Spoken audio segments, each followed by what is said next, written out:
يا الله، ونقول بسم الله ونيجي وياكم هالمرة ويا فيديو جديد طلبوه مني طلاب السادس بحسابي بالانستغرام.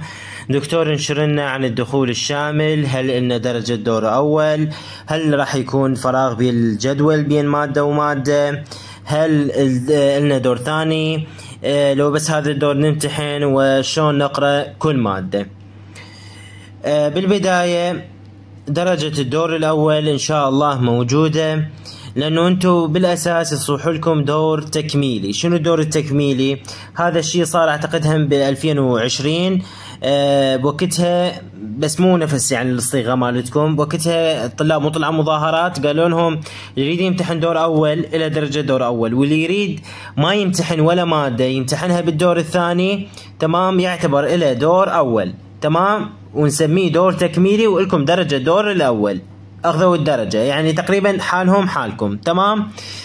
الشغلة الثانية، هل أكو دور ثاني خاص بكم أو دور ثاني إلكم؟ نعم أكو دور ثاني، لأنه أنتوا يعني أساسا راح تمتحنون يعني فقط هذا الدور يعتبر دور أول إلكم، فلازم يكون لكم فرصة ثانية. الشغلة الثالثة، هل اكو فراغ بالجدول بين مادة ومادة؟ المفروض يكون اكو فراغ، لانه اكيد الطالب مو سوبرمان حتى يمتحن يوميا تمام.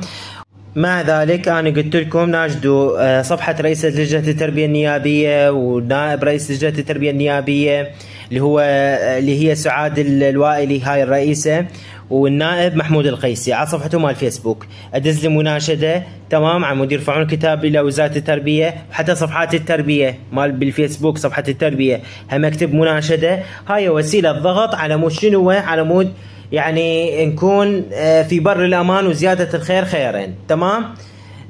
شلون نقرأ كل مادة؟ أنا نشرت لكم خريطة ذهبية كل مادة شلون تقرأها، شنو المراجعة المركزة، وشنو تقرأ مثلا على يوتيوب تمام. راح تلقون الفيديو في أول تعليق، وضروري جدا جدا تفعلون إشعارات قناة اليوتيوب، لأنه إن شاء الله أنا راح أسوي لكم مثل دور الأول، شلون تأخذ 60، شلون تأخذ 80، شلون تأخذ 100 بكل مادة، شلون تقدر تترك تمام.